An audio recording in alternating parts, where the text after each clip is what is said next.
Welcome to Raising Tech Podcast. I'm your host, Amber Bardon, and today's episode is going to be absolutely amazing. We have joining us the Pacemakers Dance Team. The Pacemakers Dance Team is a fierce, funny, and irresistibly inspiring troupe of seniors ages 60 to 86 whose mission is to upend stereotypes and celebrate old age one groovy grapevine at a time. This high-energy crew performs crowd-pleasing hip-hop, tap, and jazz routines, plus surprise flash mobs to cheering crowds and standing ovations. Ooh, I love that flash mob. I want to ask you guys more about that. The Pacemakers wear their years of birth big and bold on the backs of their costumes for all to see, proving there is no shame in getting old. It is a badge of honor and it's aspirational. Welcome to the podcast. I'm so excited to have you. Thank you. Thank you. I'd love to have you all go around and just say hello and maybe tell our audience a little bit about who you are to start off with. Hi, my name is Joanne Wolfring, and I am here on Long Island, and I'm part of the Pacemaker Dance Troupe. I'm one of the dance captains, and I started as a pacemaker in 2019, just around when the pandemic occurred, and I was able to audition on Zoom, online, actually, in this room where I am right now, with my dance shoes on. And from the rest of there is history. It's just been an amazing journey being part of this wonderful dance team and to be helping out with Alfred with choreography and helping out each week. And of course, our amazing leader, Susan. Hi, I'm Alfred Gonzalez, and this is my fourth season with the Pacemakers. I'm originally from Southern California. I moved to New York 50 years ago in the 70s to be a professional dancer. And after that, I had a long career of being a dance teacher. And finding the Pacemakers was a real blessing and gave my dance performing career a real recharge at the age of 71. I can't wait to hear more about how the Pacemakers came to be. Susan, can you give us a little bit of background on that? Did you start the concept? It wasn't my idea. I'll tell you the backstory. Back in 2017, somebody saw me dancing in public and took some video and put it on social media, and some stranger, and I learned what it was like to be cyberbullied. People started commenting and saying things like, "You're too old to dance in public, you should stay home," really horrible things. "You're ugly, you're this, you're that, you're just too old." And so that evening, I was at dinner at this very table I'm sitting at right now, and I said to my daughter, "I guess my dancing days are over."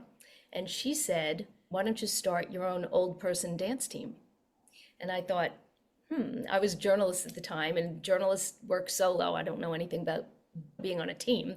And so I thought it was an interesting idea. So I put an ad in Playbill magazine and Backstage and asked for old folks to show up to an audition to start a dance team. A whole bunch of people showed up and we started rehearsing. But the thing was, we weren't rehearsing with any goal. We just started learning dances together. So I sent out our rehearsal videos to friends, and one of my friends works at the Brooklyn Cyclones, which is the New York Mets farm team. And she said, "I want you to perform at a Cyclones game." And I said to her, "But they don't like old people. People don't want to see old people dancing." And she said, "Just come." And that was July 6th, 2019 was our first performance. And to my utter shock, we had got a standing ovation, and ever since then our dance card is full. Wow, that is incredible. So how did you find the other dancers? Truthfully, anybody who showed up made it onto the team, because I always say it was like Gilligan's Island. We were going on a tour to we didn't know where, and we just started, these people just started meeting every Saturday, rehearsing, and we got our first gig a couple of months later. It's been a wild ride ever since. So where did you come up with the name The Pacemakers? That's a great question. I meditate every day, and one day I was meditating and the word pacemaker bubbled up in my meditation, and I did a quick search on the US Trademark Office website to see if anybody owned the word pacemaker.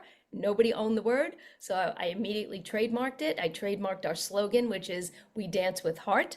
My daughter created our logo, so I trademarked that, and then I trademarked in the European Union as well. So it was just one of those things. Everybody loves the name because it's this double entendre of we're setting the pace, and what a pacemaker is it keeps your heart going. Everybody loves the name and gets a good chuckle out of it. Wow, it's amazing. And you guys can tell from my questions, I don't know anything about the dance world. So I'm really interested in just like being educated. So Alfred, tell me a little bit about your background, your story, and how did you come to be part of the Pacemakers? Like I said, I moved to New York originally to be a professional dancer, and then like most professional dancers, you transition into a dance teaching career eventually, and I did that for a lot of years, and I really wasn't performing much at all, and I saw Pacemakers on the news, and they said, "Oh, Pacemakers are having an audition." And I was like, "Yeah, great." But it turned out that the auditions had ended the day before. And so my husband was watching it, and he just pointed at me. He says, "You have to join that team." Being a performer's in my blood, and he could see it. And he said, "You got to get back in there." Yeah. So like I said before, it was a blessing to find and research my career. Since I joined, I hope that I've helped to up the level, bringing my expertise as being a former professional. I was in Ballet Spanico, and I worked with dance companies, you know, serious dance companies. So I've had that experience, but this is unique in that we're all the same age, and it's not being worried about being the oldest one all the time. Pretty soon, like, you're the oldest one in the company, and it's just there's that kind of nail biting that kind of goes on inside. But no more of that. Here I am. I'm in the middle age of people. I'm not the youngest, I'm not the oldest, and I get a chance to dance full blast and just keep doing it as long as I can, I guess. I really admire people who have that talent to be able to dance. Like it's one of the things I wish if I could have like magic powers and suddenly have a talent, it would be to dance because I'm a terrible dancer. And it's so fun though. So That's great. it's so exciting to hear your stories that you came from this professional career and you're able to continue it for on past when you thought maybe you weren't going to be dancing publicly anymore. Joanne, tell us a little bit more about your background, and then I'm going to come back to Susan and ask her some additional Sure. questions. I am actually a retired elementary school teacher. I taught kindergarten through sixth grade for 34 years. And prior to that, I was a dancer as a little girl and then became a dance teacher and then did the choreography and drama clubs at school and all. And I just love teaching dance and, of course, love performing. So that kind of went by the wayside kind of as I was teaching school and having my family. And then I ended up being reinvigorated with tap dancing. And I had a friend who was already on the Pacemakers, and she told me, "Hey, guess what? There's going to be an audition, and it's going to be on Zoom." And like I said before, it was in this very room that I auditioned for the Pacemakers. And I never knew that it would bring me to this journey and being able to perform with all of these amazing people. And every week we do a name game, and Susan did a name game a few weeks ago, and it's where we say our name and she poses a question to the truth, not like what's your favorite color, but really some like in-depth questions. And it's really, one of the questions was like, what did it mean to you to be on the team, and like one word to describe yourself. Everybody around the room was able to come up with different words, and the one that really resonated with me was being reinvigorated, and also being able to say, what's my next chapter, what's my next chapter going to look like. And this has given us, like Alfred and I were able to travel with Susan to Austria. And I remember having a conversation with Alfred saying, did we ever in a million years think that we would be sitting here in Austria dancing and performing and bringing that love of dance to every age? And we had no idea. And it really has just given us a whole avenue to explore and to be able to reach so many people. And I kind of love how you said that you're not a dancer, because we really brought ourselves in that everybody is a dancer. So on the team, we come from all different walks of life. We have doctors and nurses and teachers and psychologists, and it's just the puppetry. We have somebody who does puppetry, and everybody comes from a different dance background. And some people learn a little quicker than others, and that's where Alfred and I come in with that choreography piece. But when we perform and we're doing something like the YMCA, if everybody can move an arm, their leg, smile, you're dancing. So I think we have to do a little dance at the end with you, Amber. Yes. Oh, so many questions. Okay. What do I want to ask first? So I was going to ask if everybody comes from a dance background. So that was one of my questions. And I want to ask a little bit more about that. But before I ask any more, this is so amazing. As I shared before we started recording, I've been working in senior living for 20 years. And I think that we need to have such a shift against ageism, and that once you hit a certain age, life just isn't that fun anymore. And you guys are just showing what's possible and how to have fun, and that you can start over and get back involved in something. And I'm curious to hear about people who've never been dancers before who come and become part of the organization. So Susan, like, how do you pick who the dancers are? Like, what are the qualifications? Do they have to be dancers? Are they all from New York? Tell me a little bit about that process. We have one major qualification. You have to have a good heart. You have to be a good person. We take care of the dancing. Alfred has been dancing all his life. Joanne's been dancing all her life. Most people on the team are like me, people who picked it up later in life. We always loved dancing at sweet 16s and bar mitzvahs and weddings when we were younger, but no serious dance. Most people do not have serious dance training. They're just, most of the people are like me, who just have a love of dance. So Alfred and Joanne are in that special category of people who've done it very seriously at younger ages. But the most important thing, and it's in our contract, is what we call the kindness clause. You have to be a good person, supportive of your fellow dancers, just you have to be a compassionate person. We could take care of the dance. We can't fix somebody who has isn't with us on the same level compassionately.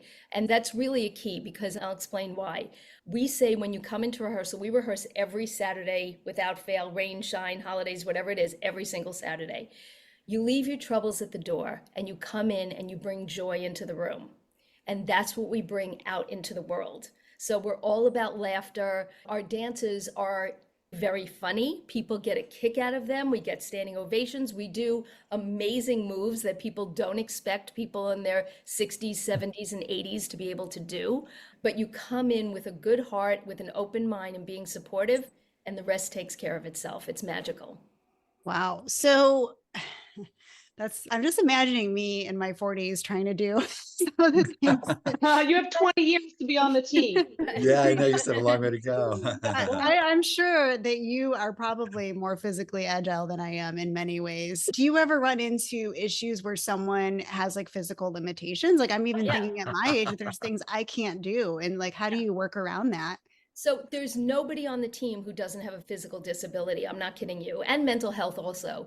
Truly, every single person on the team has something going on.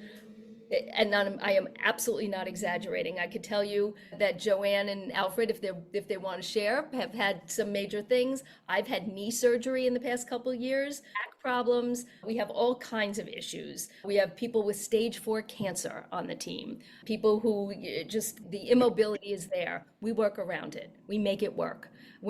We are a precision dance team, and we do the best we can to make our performances look right. We don't, just so you know, we practice, Alfred said a serious dance team. We are very serious in rehearsal so that we could bring the joy outside. We practice for hours and hours on one dance routine, week after week. Like I always say, our middle name is Do It Again. We just practice over and over. So if somebody is having hip surgery, we deal with it. Whatever it is, everybody on the team has something going on. Wow. Yeah. So Alfred and Joanne, are you primarily responsible for coming up with the choreography, and how do you incorporate people's limitations into that? Good question. So Susan, do you want to speak of the choreographer? I'll take that. We have a choreographer that's part of our team who's 30 years younger than I am. And she is amazing. Even though she's 30 years younger than I am, she's like our mother. She comes up with all the choreography. She is the role model for compassion. She's just an extraordinary person. So she comes up with all the choreography, teaches it to us over and over again, because one problem with being older is we forget things. She's very understanding about that. So Marissa is our amazing choreographer. That's incredible. Alfred, were you going to add something to that? I was just going to say, and because Joanne and I have dance backgrounds, there's vocabulary in dance, like their ballet terms and their jazz terms, tap terms, all this stuff. And since Joanne and I pretty much are familiar with all of them, whenever Marissa, who has complete professional variety of training, even cheer drill team training, when she starts to relate the certain moves, we can understand her, and we can maybe translate it, because Joanne and I were both dance teachers and we both taught kids. So sometimes you have to boil down movement. So we'll be good for you, Amber. We can boil down movement into like really simple language, and that's how we help people along with it, understanding these kind of different levels of ability that that we have to work with. Yeah. I had a complete shoulder replacement. So I had to, whoa, it was like, you really backed me up for quite a few months, but hey, you live with it. Yeah.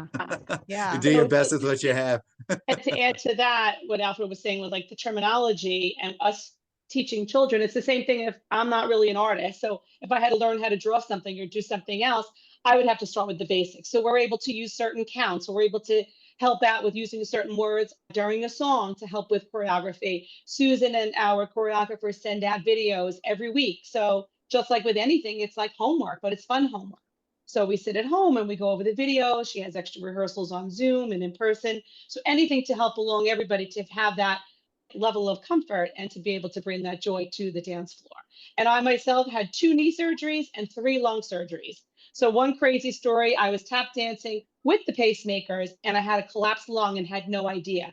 And then the next day I was on the operating table. So we had like a video of me tap dancing and doing it all. True story. That being said, staying in shape really helped along with that. And I wore my pacemaker jersey outside of the hospital when I left, so I could just get right back on that dance floor. So it's a goal for all of us. I know that one of the big challenges with older adults is social isolation and loneliness, and just thinking about the purpose and routine that you're bringing to people that get to be part of the troupe. It sounds like it just is inspiring to you personally, but I'm assured all of your followers as well. So along those lines, Susan, one of the things I'm curious about, so you started in 2019. And then you had your audition and you had your dancers. And then, of course, we all know what happened. The pandemic hit. So how did you grow the Pacemakers? How did people find out about it? How did you deal with it when you couldn't perform publicly during the pandemic? Can you tell me a little bit about that? And then as a follow-up to that, what is the size of your audience today? And what does your performance schedule look like? Okay. So we didn't miss a beat. Our final rehearsal was that Saturday, I think it was March 9th of 2020, whatever that Saturday was. And we didn't miss a beat. Right after that, we went right on Zoom. And because we're in New York, we have lots of friends in the Broadway community. So we had one of the choreographers from Hamilton came on Zoom with us because there was no theater. So people from different Broadway shows would come on Zooms with us and teach us Broadway choreography. They even choreographed new numbers for us. So we never missed a beat. We just stayed on Zoom throughout the whole pandemic. And I hate to say this because this is going to sound so trite, but it becomes like a family. So when you said the thing about Joanne had a collapsed lung, Alfred had his shoulder issue, even with those things, people still come to rehearsal and if they can't move, they just sit in the back because they want to be with us every Saturday. We don't ever want somebody to stay home and isolate. That's the worst thing you could do. So we always say to people, still come to rehearsal. Like we had one member who had foot surgery. That's major. He couldn't dance at all, but he came with his crutches every single week for months and just sat in the back to be with his crew. So we're more than just a dance team. We are a very special community to each other. We care about each other personally. I open the doors every Saturday at 10. Rehearsal starts at 10:30. And at 10, you would think it was a high school reunion every single weekend.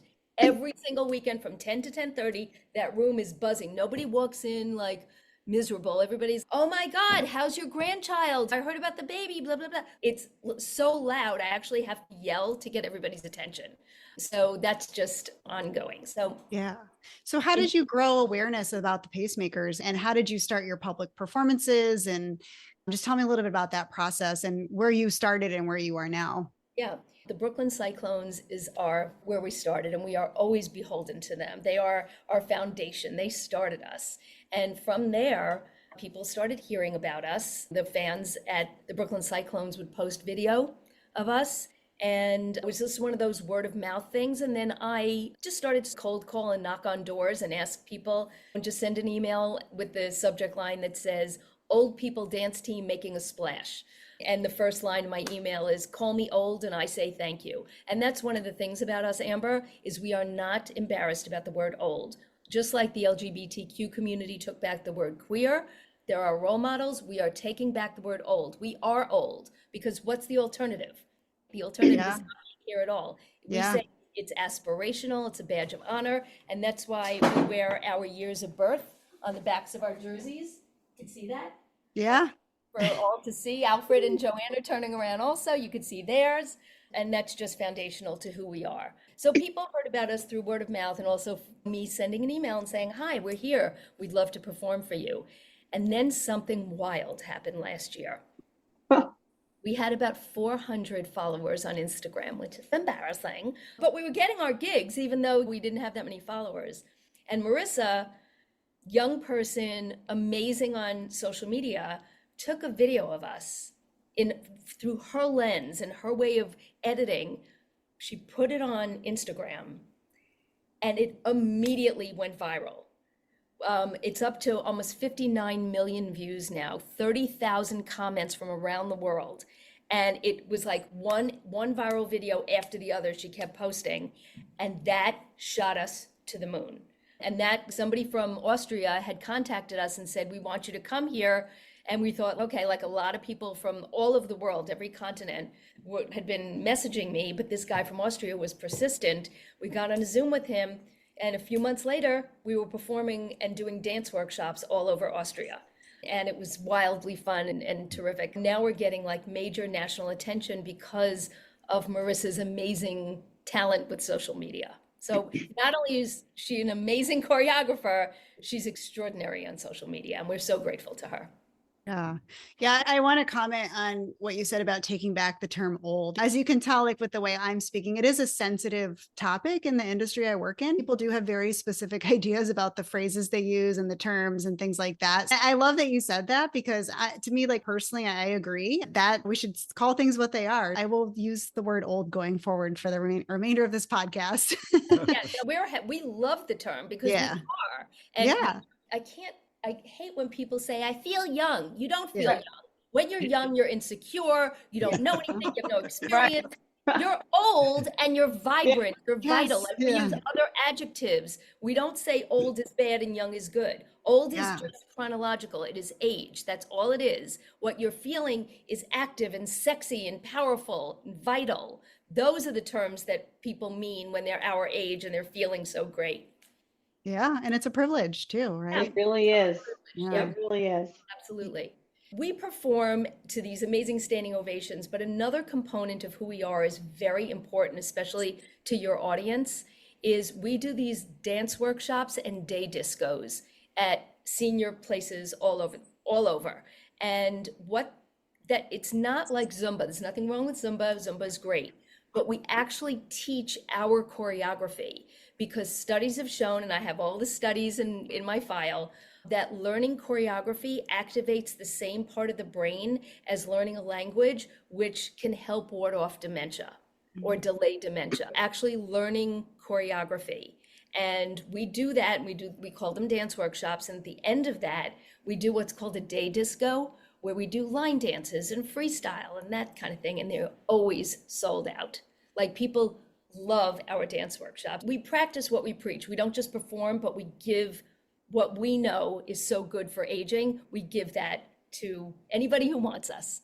You must have read my mind because I was actually just about to ask you about that. I was going to ask you what opportunities you've had or how do you extend what the Pacemakers is doing to a broader audience and get more people involved. And so it sounds like you're actively working on that. And I'm hoping we can introduce you to our clients and through this podcast, the industry, for anybody that wants to learn more and take advantage of it because, you know, it is, I think it's so amazing what you're doing, and to be able to have those resources and have a bigger impact is incredible. So you went to Austria. Do you do other tours around the country? And I want to hear about the flash mobs. Tell me about that. Can I just interrupt? I want to go back to the day disco. Only it's connecting something. So at our last day disco, which was a few weeks ago, Susan said at the end, we play music, and music brings people together. You hear a song, you think it's 1965 and you're in your bedroom with your hairbrush singing and dancing, or you think you're at the prom. That's just me. But I'm there and we're on the dance floor and this woman is there and she's all decked out and she's dancing and following the choreography. And clearly there was another woman with her sitting and it was her daughter. So I went over to her daughter and I said, did you want to join us? And she said, no, this is for my mom. She has dementia.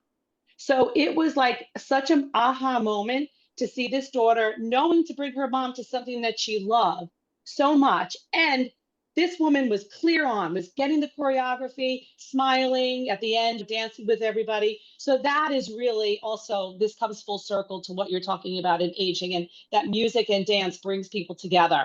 And that her daughter had the mindfulness to bring her to this day disco to really reconnect her mom to her love of dance. Yep. Yeah. Yep. And so, in answer to your question, Amber, we go all over. Last year, we were invited to Boston to the American Physical Therapy Association National Conference, and we did a flash mob there, and it was wildly accepted. We also did in the airport on the way to Austria. We did in the airport on the way to Austria. I love the airport flash mobs. Those are my favorite. We also did it at the Boston, I forgot what it's called. Their big train station. That's like their Penn Boston. station. Have you ever the done them train- in like the subway in New York? No, but we've been asked to do that. And Okay. it's like on our list. We've been asked a few times to do it, and we have to coordinate that. But yeah, we go wherever we're wanted. We've done it in Connecticut at the Mohegan Sun, the big casino there. So yeah, we will go wherever. We just got a request to do it in Detroit at a library. So wherever you want us, we are happy to go. So if someone wanted to get into dance as an old person, what would be your advice if they're nervous, scared, worried about physical issues? What would you say to them? I'm going to let Alfred take that one. Yeah. Oh, thank you. First up, just get on your feet. Most dance is done to music. Put on your favorite music, or just maybe the music that makes you want to kind of bounce in your seat and start moving around. Look at our stuff on Instagram and look at the films of our day discos and maybe get inspired and take you back to the 60s or the 70s when there were all those high school dances and we had all those dances we all knew how to do.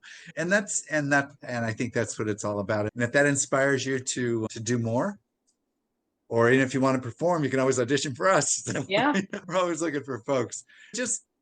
It takes a little self-motivation, but if the self-motivation comes from watching us do something, then please make that be the start as well. Whatever gets you going, moving. Joanne, what would be your advice? So I think exactly like Alfred said, even if you don't have that ability to walk or to even move your feet, you could sit in the chair and do it with your hands and clap and learn a beat and just put on that music that brings you back, like Alfred was saying, to high school, to grammar school, to parties, to even things in your family, different types of music and all that you dance to then.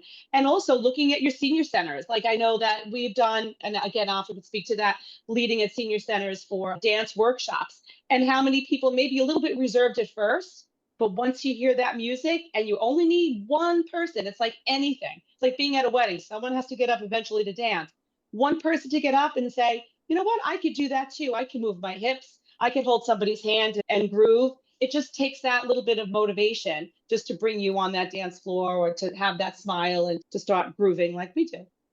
Even in our workshops, as Joanne was saying, we have people who are sitting down and doing whatever they can do. Yeah. Then we have our group that's standing up and really doing the choreography seriously. And then maybe some people who just stand up and sit down, or maybe walk by and give us a little whatever. But it's just get everybody involved at their own level, at their own starting point. We always say that dance is for everyone. Yeah. Wherever you're at, you can dance with us. And I say this a lot, given that the Pacemakers was my daughter's idea, I always have to say, my daughter doesn't have rhythm. She wasn't born with rhythm, and God gave her a lot of great stuff. She has this giant brain. She's hysterically funny and beautiful, but rhythm is not her thing. And even my daughter has learned our choreography because for her, she has to learn in counts. 1, 2, 3, 4. Learning by music doesn't come to her. She can't hear the rhythm like that, but she can learn in counts. And that's what she did. So dance is for everyone. That we are 100% convinced. Amber, we would love to have you at one of our day discos. Sweet. Oh, I'd love to. I think that might be my problem. I think I don't have rhythm. Never say never. Yeah. It's one of my goals. I'm the kind of person, anything in my life that I want to do, I go out and do it. And it's been one of my goals to learn to dance. Maybe I'll be inspired to join join lessons here fit it into my schedule at some point, because you got to go after what you love doing. Do you ever envision like having additional like pacemaker groups like around the country that are like spin-offs from what you're doing, that you could have other pacemaker groups around the whole US and even around the globe? There is not a week that goes by that I don't get a message through our website. Hi, we're in Australia. Can you please franchise the pacemakers here? Hi, Nebraska. Hi, Arizona, China, you name it. I have gotten requests every single week for years to start a pacemaker somewhere else. And my response is, there's only one Madonna, there's only one pacemakers. However, this is what we do. We're 50 dancers strong on our team. You want us to come to China? We will come to China. We will show you what we do so you guys could get started and do your own thing. We're not planning to franchise. That's not a thing. We are who we are, but we will go wherever. And when we come, I keep a pretty detailed spreadsheet. So if we are invited to Nebraska to perform, I have all my Nebraskans, and we would invite them to come and perform with us when we get there. So we would send them the choreography. They would learn it.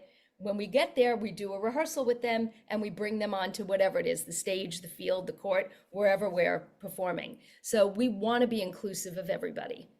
Yeah, that makes sense. I like your comparison to Madonna. I think that's spot on. Icon, right? Yeah.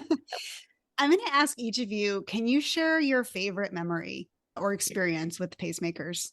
Yeah, I can come up with one. The one I remember so vividly, like it was yesterday. I'm not somebody who gets nervous. That's just the thing about me. I have other issues, but getting nervous is not something I have.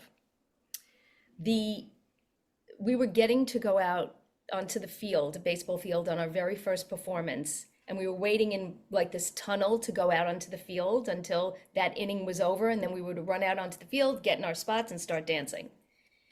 And in that moment, I completely went blank on the choreography. This was our first performance, July 6, 2019.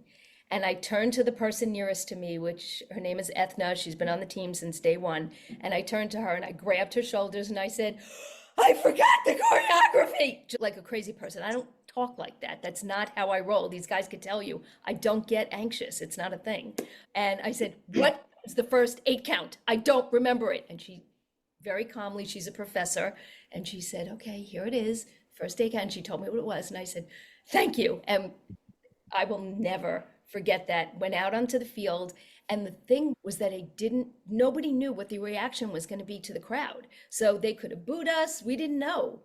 And I'm also not a crier. So as much as I don't get nervous, I also don't cry, which is weird, but it's a thing about me. I came off the field when I saw this standing ovation and everybody was clapping, running off the field, and I burst out crying.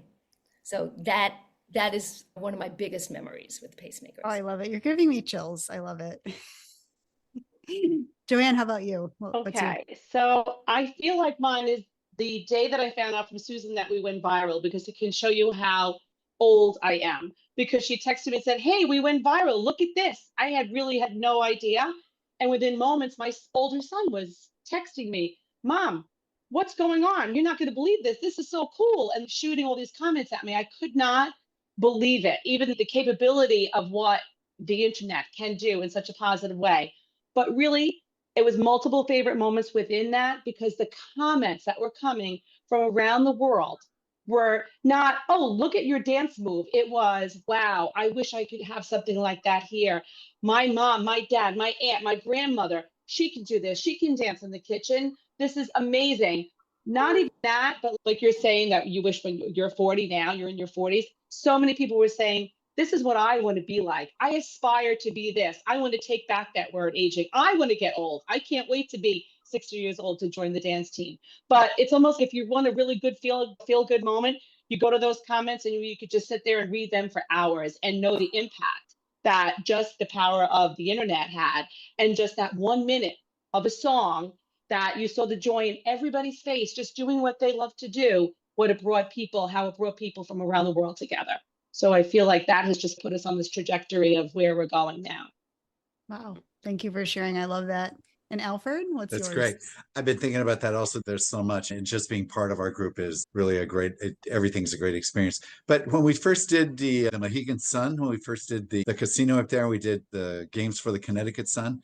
I realized, wow, this is the WNBA. This is not a farm league. This is the WNBA, and we're here in their arena surrounded by this gigantic casinos, and they paid for our hotel. And so it was one of those we've arrived moments for me. So I think that, of course, among others, but that's one of my favorites. And actually, then Susan and I had a little moment before that also. We're like, oh my God, we're really here. We've really arrived. It was really great. Completely full arena. It was the Yeah. playoffs. It was the final game of the playoffs. And we're like, we're here. Yeah, you got to pick all of your stories in different ways are we made it moments, like at different parts of the journey, which, yeah, I'll just give all of us. I want to say one more thing, Amber, just about this whole aging versus being young. We've all been young already.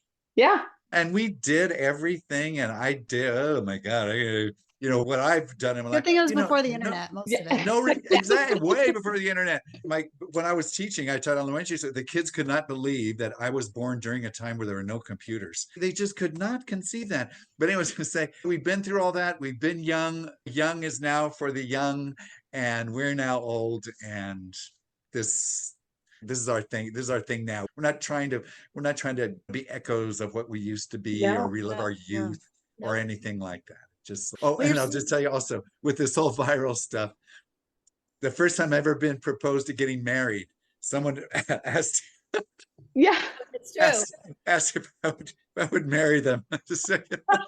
We have this viral video that we do, which is called Now and Then, where we show our picture now and then our picture when we were like at our hottest or whatever. Okay? And Alfred's picture, he's a gorgeous man now.